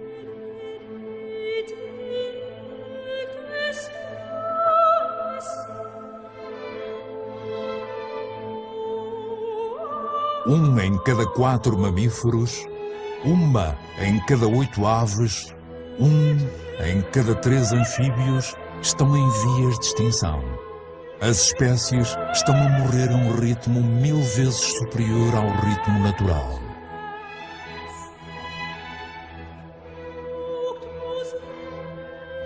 Três quartos das zonas de pesca estão esgotados, reduzidos ou correm esse risco.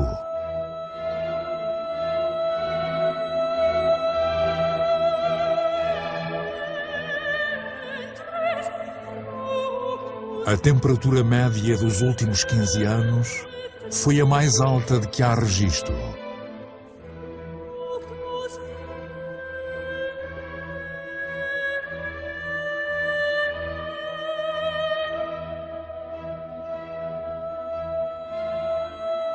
A calota de gelo perdeu 40% da sua espessura em 40 anos.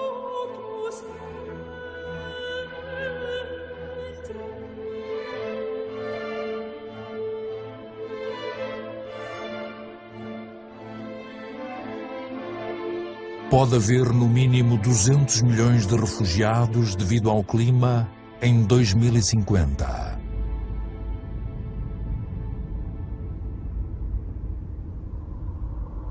O preço das nossas ações é elevado. Outros pagam o preço sem terem um envolvimento ativo. Eu já vi campos de refugiados do tamanho de cidades, estendendo-se pelo deserto.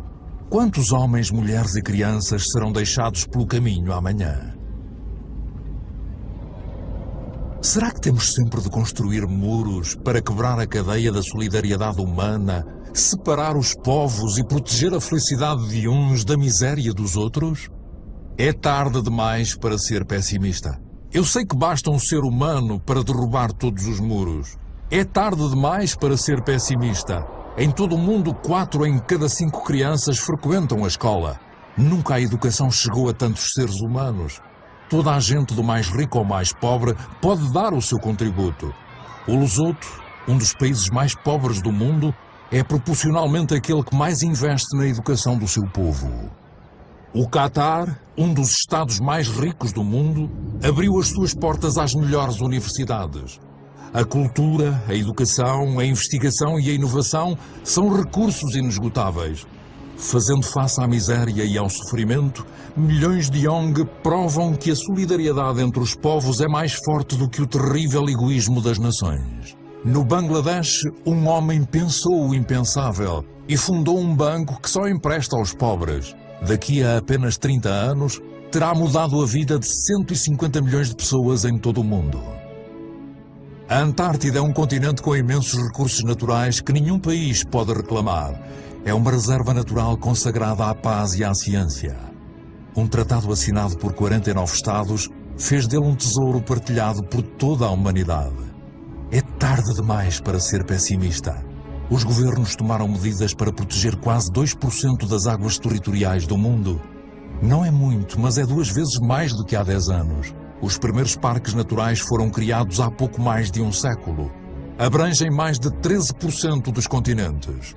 Dão origem a espaços onde a atividade humana está em sintonia com a preservação das espécies, solos e paisagens. Esta harmonia entre seres humanos e natureza pode tornar-se a regra e deixar de ser a exceção. Nos Estados Unidos, Nova Iorque apercebeu-se do que a natureza faz por nós. Estas florestas e lagos fornecem toda a água potável de que a cidade necessita. Na Coreia do Sul, as florestas foram devastadas pela guerra. Graças a um programa de reflorestação nacional, estas voltaram a cobrir mais de 65% do país. Mais de 75% do papel são reciclados. A Costa Rica teve de escolher entre a despesa com o exército e a conservação do seu território. Já não tem exército. Prefere dedicar-se à educação, ao ecoturismo e à proteção da sua floresta primitiva. O Gabão é um dos maiores produtores de madeira do mundo. Aplica o método do abate seletivo de árvores, não mais do que uma por cada hectare. As suas florestas são dos recursos económicos mais importantes do planeta, mas é-lhes dado tempo para se regenerarem. Existem programas para garantir a gestão sustentável das florestas. Esses programas devem tornar-se obrigatórios. Para os consumidores e para os produtores, a justiça é uma oportunidade que deve ser aproveitada. Quando o comércio é justo, quando tanto o comprador como o vendedor beneficiam, todos podem prosperar e conseguir um rendimento decente. Como pode haver justiça e igualdade entre pessoas cujas únicas ferramentas são as mãos e aquelas que praticam agricultura com máquinas e subsídios do Estado?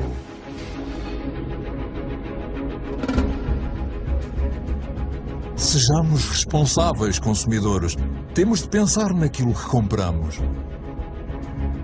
É tarde demais para ser pessimista. Eu vi a agricultura à escala humana. Pode alimentar o planeta inteiro se a produção de carne não tirar a comida da boca das pessoas. Já conheci pescadores que cuidam daquilo que pescam e que protegem as riquezas dos oceanos. Já vi casas que produzem a sua própria energia. Há 5.000 pessoas a viver no primeiro bairro amigo do ambiente em Friburgo, na Alemanha. Há outras cidades que fazem parte do mesmo projeto. Mumbai é a 1000ª cidade a juntar-se a ele. Os governos da Nova Zelândia, Islândia, Áustria, Suécia e outros países fizeram do desenvolvimento de fontes de energia renovável a prioridade máxima. Eu sei que 80% da energia que consumimos vem de fontes de energia fósseis. Todas as semanas, só na China, são construídas 2 novas centrais elétricas alimentadas a carvão. Mas também já vi na Dinamarca um protótipo de central alimentada a carvão que liberta o carbono para o solo, em vez de o fazer para o ar. Será uma solução para o futuro? Ainda ninguém sabe. Já vi na Islândia uma central elétrica alimentada pelo calor da terra, a energia geotérmica. Já vi uma cobra do mar a flutuar na arrebentação para absorver a energia das ondas e produzir eletricidade. Já vi parques eólicos ao largo da costa da Dinamarca que produzem 20% da eletricidade do país. Os Estados Unidos, a China, a Índia, a Alemanha e a Espanha são os maiores investidores em energias renováveis. Já criaram mais de 2,5 milhões de empregos. Em que parte da Terra é que não existe vento? Já vi extensões de deserto a torrar ao sol. Tudo na Terra está interligado. E a Terra está ligada ao Sol, a sua fonte de energia original. Será que os seres humanos não conseguem imitar as plantas e captar a sua energia? Numa hora, o Sol fornece à Terra a mesma quantidade de energia que é consumida por toda a humanidade num ano. Enquanto a Terra existir, a energia solar será inesgotável. Tudo o que temos de fazer é parar de furar a Terra e começar a olhar para o céu. Tudo o que temos de fazer é aprender a cultivar o Sol. Todas estas experiências são apenas exemplos, mas são testemunhos de uma nova consciência. São os indicadores de uma nova aventura humana baseada na moderação, na inteligência e na partilha.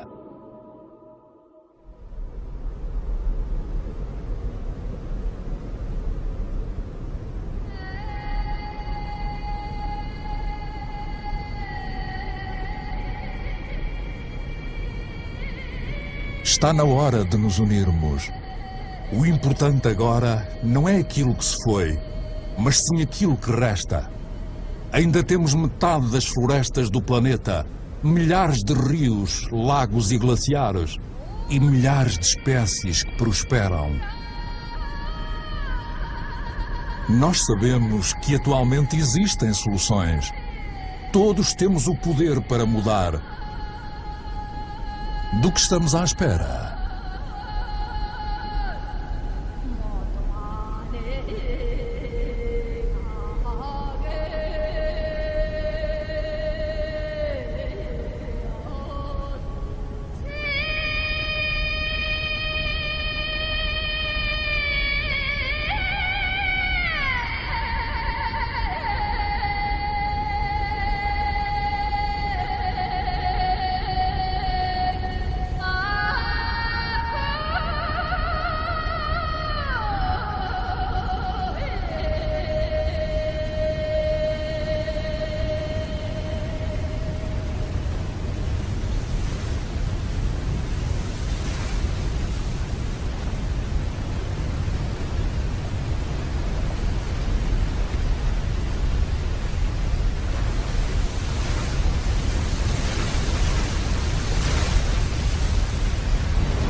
cabe-nos a nós escrever o que vem a seguir.